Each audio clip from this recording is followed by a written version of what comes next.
성경의 수업을 걷다 오늘은 시편 29편입니다. 시편 29편은 영광과 능력이 있는 여호와의 왕적 통치를 찬양하는 찬양시입니다. 1절과 2절입니다. 너희 권능 있는 자들아 영광과 능력을 여호와께 돌리고 돌릴지어다. 여호와께 그의 이름에 합당한 영광을 돌리며 거룩한 옷을 입고 여호와께 예배할지어다. 먼저 생각할 것은 시인이 여호와께 영광과 능력을 돌리라고 한 대상, 즉 너희 권능 있는 자들이 누구인가입니다. 너희 권능 있는 자들이라고 번역된 베네이 엘렘이란 뜻은 신들의 아들들인데요. 많은 학자들은 신들의 아들들이라는 말은 이스라엘 신앙과 맞지 않는 표현으로 이 말은 이방의 신들을 의미한다고 했습니다. 그러니까 고대 이방 나라에서 사용하는 표현을 참고한 것으로 보고 있고요. 그리고 이러한 표현을 빌려 쓴 것은 이방인의 신들을 인정한다는 말이 아니라 오히려 우상의 헛됨을 더욱 강조하기 위한 표현으로 이해하기도 했습니다. 그러나 대부분의 학자들은 너희 권능 있는 자들을 하나님의 아들들 혹은 천사들이라고 이해하고 있고 72년에서도 천사들이라고 번역을 했습니다.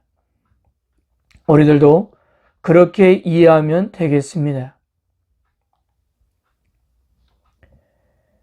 시편 29편이 흥미로운 것은요, 시인이 천사들에게 여호와를 찬양하라고 초청하고 있다는 사실입니다.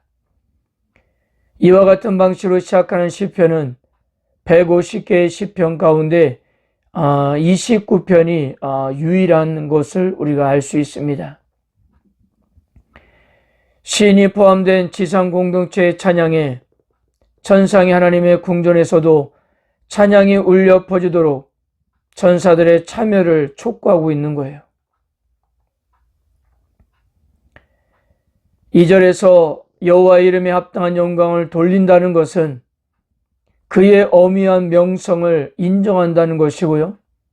거룩한 옷을 입으라는 말은 예배에 대한 자세를 말하는 것인데 여호와 하나님께 경배하는 자에게 마땅히 구별된 삶과 태도를 요구하고 있는 것입니다.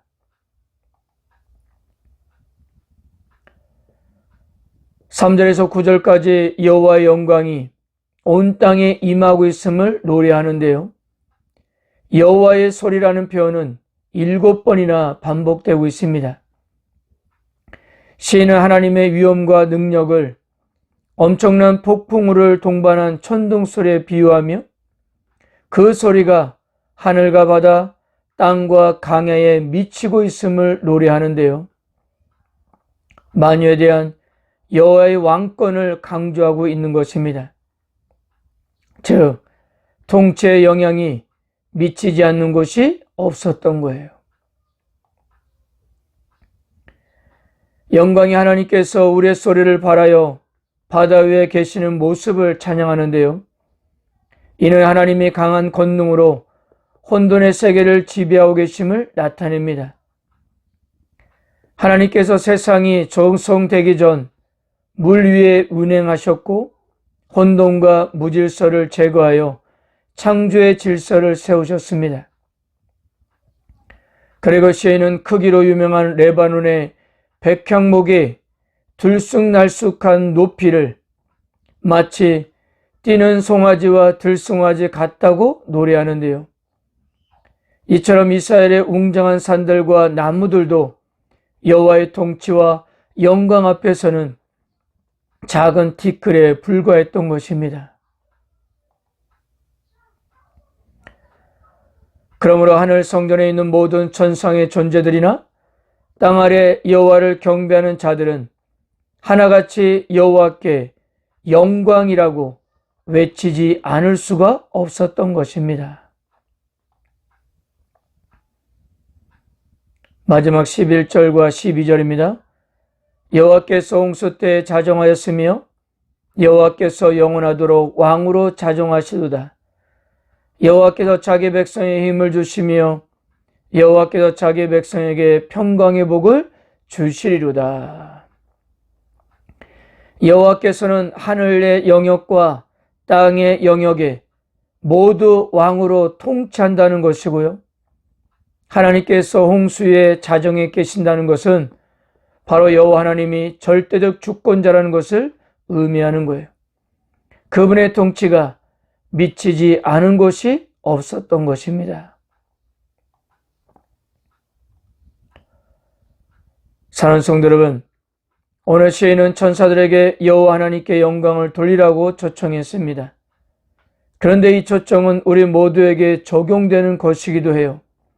왜냐하면 여호와 하나님이 우리의 왕이시기 때문입니다. 그렇기 때문에 피조물인 우리가 하나님께 경배와 찬송을 드리는 것은 마땅한 일입니다.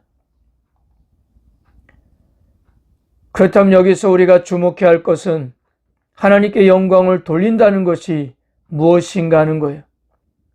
이것은 왕이신 하나님의 영광을 있는 그대로 인정한다는 의미입니다.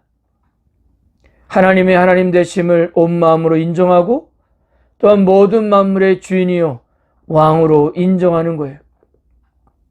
그만큼 영광스러운 고백이 없을 것이기 때문입니다. 그리고 이것이야말로 우리 그리스도인들의 정체성을 드러내는 일일 거예요. 성도 여러분, 하나님은 모든 혼돈을 다스리시는 진정한 왕이십니다. 오늘도 정리가 되지 않는 세상 일로 머리가 복잡하십니까? 우리의 왕이신 하나님을 신뢰해 보십시오. 그 주님께서 이길 능력과 평안을 내려주실 것입니다. 혹시 오늘 하루 여러분들의 눈을 의심케 하는 일들이 일어날지도 모릅니다. 아, 하나님이시구나, 하나님이 하셨구나 라는 고백이 절로 나올 수 있을 거예요. 왜냐하면 하나님은 멀리 계신 분이 아니라 우리와 함께 하시는 샬롬의 왕이시기 때문입니다. 아멘.